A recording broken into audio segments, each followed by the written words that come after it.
मुरादाबाद में रहने वाले टिंकू की शादी नहीं हो पा रही थी। इसकी कई वजह थी। एक तो टिंकू की लंबाई कम थी और फिर उसके पास कोई अच्छी नौकरी भी नहीं थी। टिंकू की माँ अपने बेटे की शादी को लेकर बहुत परेशान थी।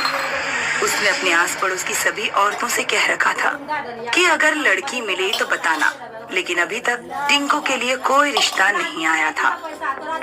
टिंकू की माँ एक दिन औरतों के बीच ऑनलाइन मैट्रिमोनी साइट्स के बारे में सुनाई और टिंकू से बोली, टिंकू बेटा, मैंने सुना है कि आजकल ऑनलाइन भी रिश्ते हो जाते हैं। तू अपने लिए ऑनलाइन लड़की क्यों नहीं ढूंढ लेता?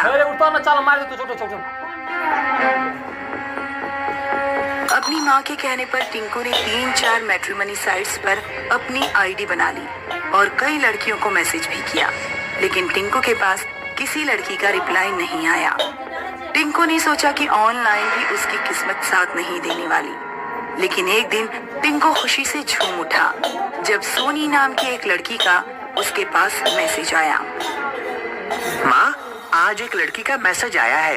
उसने लिखा है कि उसे मेरी प्रोफाइल पसंद है। उसने मेरा व्हाट्सएप नंबर भी मांगा है। तो बेटा, देर किस बात की है? गणेश जी की फोटो के साथ जल्दी से अपना नंबर दे दो। टिंकू ने सोनी नाम की लड़की से व्हाट्सएप पर लंबी बात की। काफी दिनों की बातचीत के बाद भी सोनी ने ना तो प्रोफाइल पिक्चर पर अपनी फोटो लगाई और ना ही अपनी कोई फोटो रिंकू को सेंड की। मम्मी, ये लड़की रामपुर की है। ये बातें तो खूब करती है, लेकिन अपनी शक्ल नहीं दिखा रही है। दिखाएगी बेटा, कुछ लड़कियां शर्मीली होती हैं, थोड़ा धैर्य रखो। एक दिन सोनी का मैसेज आया कि वो टिंकू से मिलना चाहती है। सोनी ने मिलने की जगह का एड्रेस भी सेंड किया और मिलने के लिए रात का समय मांगा। माँ, ये कैसी लड़की है? ये मुझे रात में मिलने के लिए बुला रही है। बेटा, हो सकता है दिन में कहीं काम करती हो, रात में बुला रही है। सिर्फ इसलिए पीछे हटने की जरूरत नहीं है। तुम उससे मिलने जरूर जाओ। जिस दिन टिंकू सोनी से मिलने जा रहा था, टिंकू की माँ ने उसे दही शक्कर खिलाया और अपना आशीर्वाद दिया। बेटा, बात पक्की करके आना। सोनी ने शहर के बिल्कुल बाहर रामपुर रोड पर किसी रेस्टोरेंट का एड्रेस दिया था। टिंकू ऑटो से रामपुर रोड पर पहुंचा, लेकिन उसे वहां कोई रेस्टोरेंट नहीं दिख रहा था। टिंकू ने सोनी को कॉल किया, लेकिन सोनी ने कॉल नहीं उठाया। सोनी ने एक टेक्स्ट मैसेज किया जिसमें लिखा था कि वो फोन पर बात नहीं कर सकती, सीधे मिलकर ही बात करेगी। उस रात मौसम कुछ बिगड़ गया। काले बादल छा रहे थे और हल्की बूंदाबांदी भी हो रही थी। ये एड्रेस तो मिल नहीं रहा, ऊपर से ये लड़की फोन भी नहीं उठा रही। किसी से पूछना पड़ेगा। इस समय रोड पर कोई भी नहीं दिख रहा है। किससे पूछूं? कुछ आगे जाने पर टिंकू को एक बूढ़ा आदमी सड़क पर जाता हुआ दिखाई दिया, जो डंडे के सहारे चल रहा था।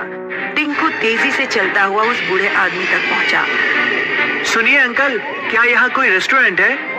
बूढ़े आदमी ने जब अपना चेहरा टिंकू की तरफ घुमाया तो टिंकू के रोंगटे खड़े हो गए। बूढ़े आदमी की आंखों के गुल्ले थे ही नहीं। लग रहा था जैसे उसकी आंखें सफेद बर्फ की हैं। बूढ़ा आदमी पागलों की तरह हंसते हुए कहने लगा, मैं तुम्हारा ही इंतजार कर रहा था। आ गए। सोनी तुमसे शादी करना चाहती है।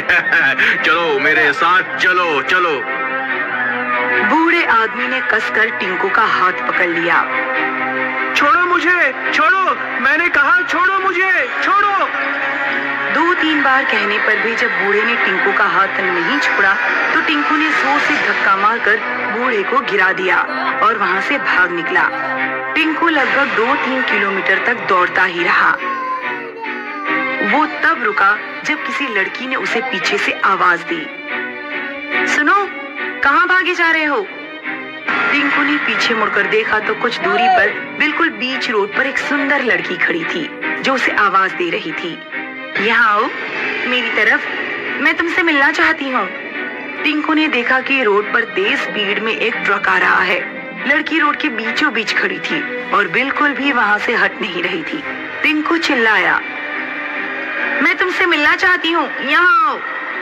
इससे पहले कि टिंकू लड़की तक पहुंच पाता, टिंकू की आंखों के सामने ट्रक लड़की को कुचलकर चला गया। खून के छींटे टिंकू के चेहरे तक आए। ये मेरे साथ क्या हो रहा है? वो बूढ़ा आदमी कैसे जानता था कि मैं सोनी नाम की लड़की से मिलने आ रहा हूँ? उसी समय टिंकू की मम्मी का फोन आया।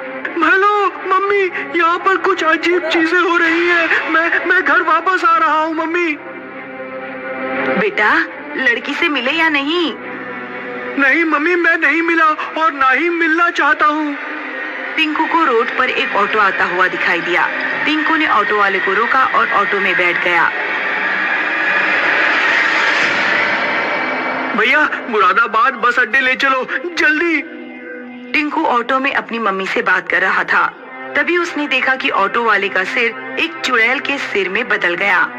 चुड़ैल का सिर 180 डिग्री पर टिंकू की तरफ घूम गया और टिंकू चलते हुए ऑटो से कूद पड़ा। जब टिंकू की आंख खुली तो उसने खुद को हॉस्पिटल में पाया। क्या हुआ था माँ? मैं यहाँ कैसे पहुँचा? घबराओ नहीं बेटा, तुम ऑनलाइन रिश्ते भेजने वाली एक चुड़ैल के चक्कर में फंस गए थे। एक बस वाले ने तुम्हें यहाँ हॉस्पिटल पहुँचाया। उसी ने बताया कि कुछ साल पहले रामपुर में सोनी नाम की एक गरीब लड़की रहती थी जिसकी शादी नहीं हो पा रही थी। सोनी ने अपने लिए मैट्रिमोनी साइट से ऑनलाइन रिश्ता ढूंढना शुरू किया। उसकी राहुल नाम के एक लड़के से दोस्ती हो गई थी, लेकिन वहाँ भी सोनी को धोखा ही मिला। राहुल नाम का लड़का मैट्रिमोनी साइट से लड़कियों को फंसाता था और फिर उनका इस्तेमाल करके उन्हें छोड़ देता था। सीधी सादी सोनी इस तरह की धोखाधड़ी बर्दाश्त नहीं कर पाई और उसने रामपुर रोड पर ही एक ट्रक के नीचे कूदकर आत्महत्या कर ली।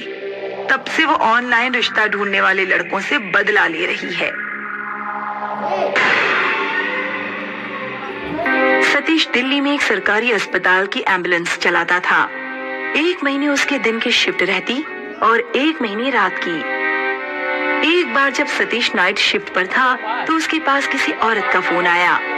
हेलो भैया, मैं वजीराबाद के पास हाईवे से बोल रही हूँ। मेरी बेटी की तबीयत बहुत खराब है। हम यहाँ अकेले फंसे हुए हैं। प्लीज जल्दी से आ जाइए। घबराइए नहीं मैडम, मुझे आप अपना नाम और लोकेशन व्हाट्सएप पर शेयर कीजिए। मैं करीब आधे घंटे या 45 मिनट में पहुंच जाऊंगा। 2 मिनट बाद सतीश के मोबाइल पर लोकेशन और नाम आ गए। वो गूगल मैप के हिसाब से एम्बुलेंस लेकर चल दिया। सतीश को एम्बुलेंस चलाने की नौकरी कुछ महीने पहले ही मिली थी, इसलिए उसे रूट्स की ज्यादा जानकारी नहीं थी। दिन में तो वो लोगों से पूछ लेता था, लेकिन रात के टाइम रास्ता ढूंढने के लिए उसे गूगल मैप पर ही निर्भर रहना पड़ता। औरत की भेजी गई लोकेशन के हिसाब से सतीश एक सुनसान रोड पर पहुंच गया। वो एरिया शहर से कुछ कटा हुआ था। रोड के दोनों तरफ बड़ी बड़ी झाड़ियां और बेर के पेड़ थे। सतीश जैसे ही मैप पर शो हो रही लोकेशन पर पहुंचा, गूगल मैप पर लोकेशन अचानक चेंज हो गई। अब मैप टारगेट लोकेशन 3 किलोमीटर दूर कहीं शो कर रहा था। सतीश ने औरत के नंबर पर फोन किया, लेकिन फोन नहीं लगा। आपके द्वारा डायल किया गया नंबर नेटवर्क कवरेज क्षेत्र से बाहर है। सतीश ने व्हाट्सएप कॉल की। हेलो मैडम, क्या आप मेरी आवाज सुन पा रही हैं? Hello madam, hello. Phone cut गया और उधर से कोई आवाज नहीं आई। कुछ देर बाद मोबाइल पर सिग्नल आना बंद हो गया। ये मुझे कहाँ फंसा दिया? तभी सतीश को काफी दूर सड़क पर एक औरत दिखाई दी, जिसके साथ एक लड़की।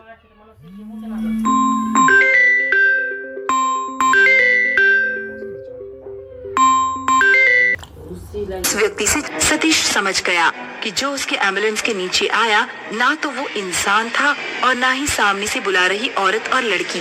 ये सब किसी आत्मा का फैलाया भ्रम है। मुझे जल्द से जल्द यहाँ से निकलना चाहिए।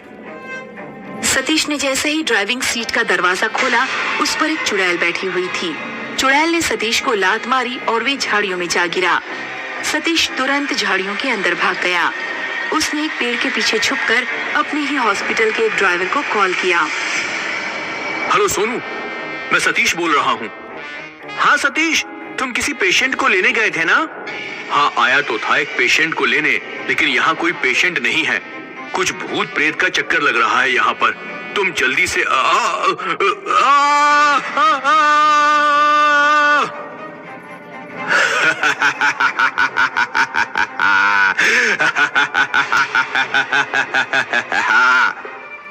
सतीश, सतीश क्या हो रहा है वहाँ पर? हेलो सतीश, सतीश क्या तुम मेरी आवाज सुन पा रहे हो? Hello hello Satish.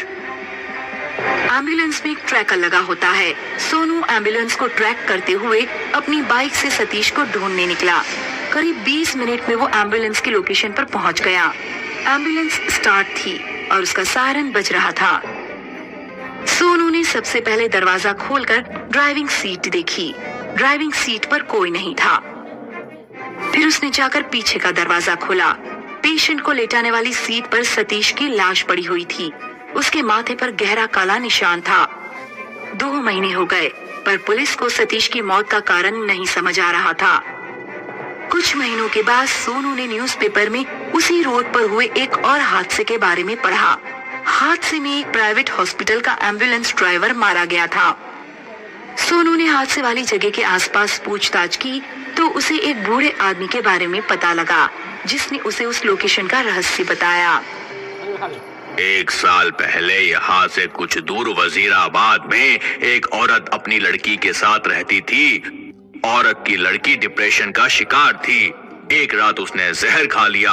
औरत ने तुरंत एम्बुलेंस पर फोन किया। एम्बुलेंस ड्राइवर हॉस्पिटल से ठीक समय पर निकल गया था, लेकिन वो रास्ते में एक जगह शराब पीने के लिए रुक गया। ड्राइवर द्वारा की गई देरी के कारण लड़की की जान चली गई। एक लौती लड़की ही उस औरत की दुनिया थी। उसने लड़की के मरने पर फांसी लगाकर आत्महत्या कर ली। उस